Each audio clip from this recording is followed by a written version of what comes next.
Supply chain issues have helped create unusual hours of operation at some restaurants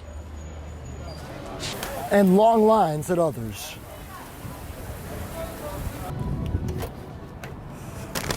Not only does it benefit both farmers and the local restaurants, but the food's pretty good too. While the return of in-person classes was welcome news for students, it also raised a pretty important question.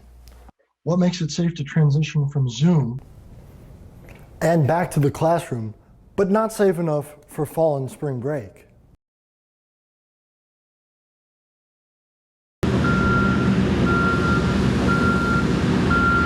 When construction began on 7th Street's two-way bike lane, the aim was simple: make it safe for bikes, cars, and pedestrians to commute. But narrowed lanes for traffic, continued roadwork, and general unawareness have made the street anything but. That's insane. That wasn't the first car to take a wrong turn down the new 7 line, and it won't be the last. IUPD couldn't put an exact figure on how many incidents like this one there had been, but it was enough to warrant more of their attention. Our officers have seen it, so our operations division has stepped up extra patrols, try to have officers more in the area, so if they do see someone riding down there, that they can stop them and educate them. The education process is, however, a slow burn, and some have taken matters into their own hands. Like Junior Luke Drew, who saw this truck going down the bike lane in between Indiana and Woodlawn. So I stopped him and I asked him if he knew he was in the wrong lane, and he evidently realized after a while, but he had no idea turning into it. The stretch behind me from 7th and Indiana to 7th and Woodlawn in front of the IMU was completed before students returned to campus. However, there's still no permanent signage denoting the bike lane from the traffic lane. Students believe that could help alleviate some of the confusion caused on 7th Street. And I feel like there's got to be signs and implementations in place to let these people know. Part of the trouble also stems from the fact that the bike lane forced 2 lanes of traffic into half the space.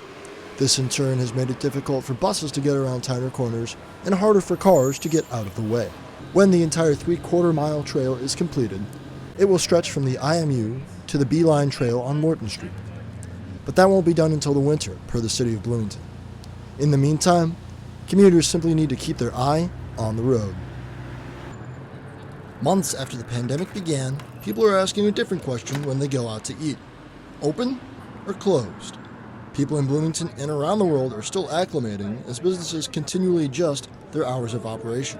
The culprit, an almost unprecedented logjam in the global network of distributors delivering goods to customers, known as the supply chain. The supply chains over the last few decades have become incredibly complex and extended, and they have indeed been greatly disrupted by the COVID-19 pandemic. Supply chain issues have helped create unusual hours of operation at some restaurants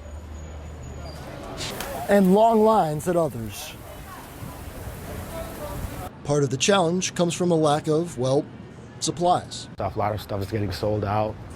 Even at Chipotle, if you come in late, a lot of their supplies is pretty much gone throughout the night. And the shortages are not just limited to restaurants either. Especially convenience stores, places like Target. These supplies aren't making it to their final destinations in large part because there aren't enough people to move them. The Wall Street Journal estimated about 4.3 million fewer Americans aged 16 and over have returned to the workforce compared to the pre-pandemic levels. So there's still a lot of workers on the sideline awaiting for things to settle down, or maybe they've just retired. Maybe they've decided to move on. Meanwhile, scenes like these with cargo ships stranded at sea remain commonplace as the shortage continues. And they also signal a looming disaster for the holiday season. If they don't get them now, it's looking unlikely they will get them before Christmas. With no immediate resolution to the supply chain issues in sight, some experts believe it will be well into 2022 before we can call these strange hours and supply shortages a thing of the past.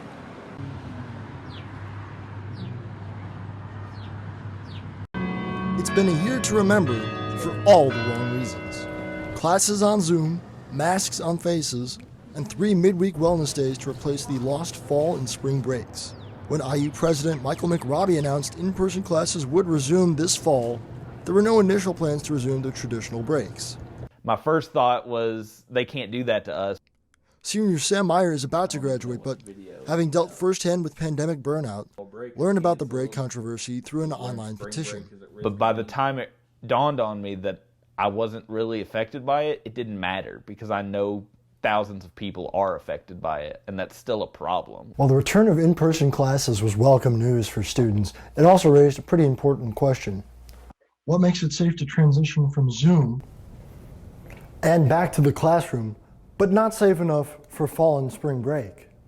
According to the Journal of Medical Research, 71% of students surveyed struggled with increased stress and anxiety since the onset of the pandemic. That's why the news this month that IU will in fact resume traditional breaks was cause for students to celebrate. I'm really, really happy things are going back to normal. I'm looking forward to going back to in-person classes.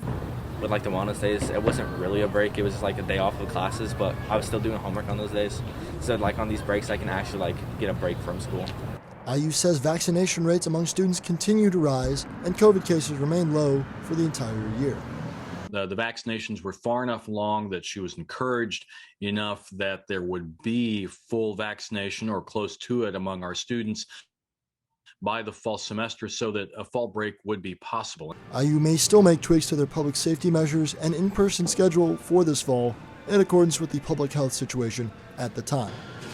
But for weary students, the burden of a semester without a break is a thing of the past.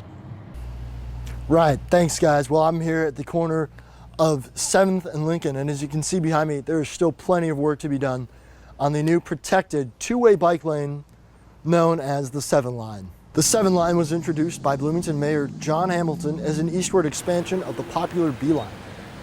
Construction workers broke ground on the trail on June 3rd, and the stretch between Woodlawn and Indiana was completed prior to students returning to campus. But the remaining portion of West Indiana and stretching to College Avenue is still a work in progress. All told, the bike lane will stretch 3/4 of a mile once it is completed. But the construction has eliminated parking from 7th Street and sandwiched 2 full lanes of traffic into half the space. For some, this outweighs the convenience of the new 7 line. Listen, I own an electric scooter, so I would use a bike lane if they had it, but I think parking on this street is way more important, especially like over by the businesses closer to the Taco Bell area. You need a lot of parking, and they just took that away for a bike lane. I think it was silly. And according to the City of Bloomington's official website, construction on the 7 line is set to be completed by the winter of 2021. Now, back to you guys.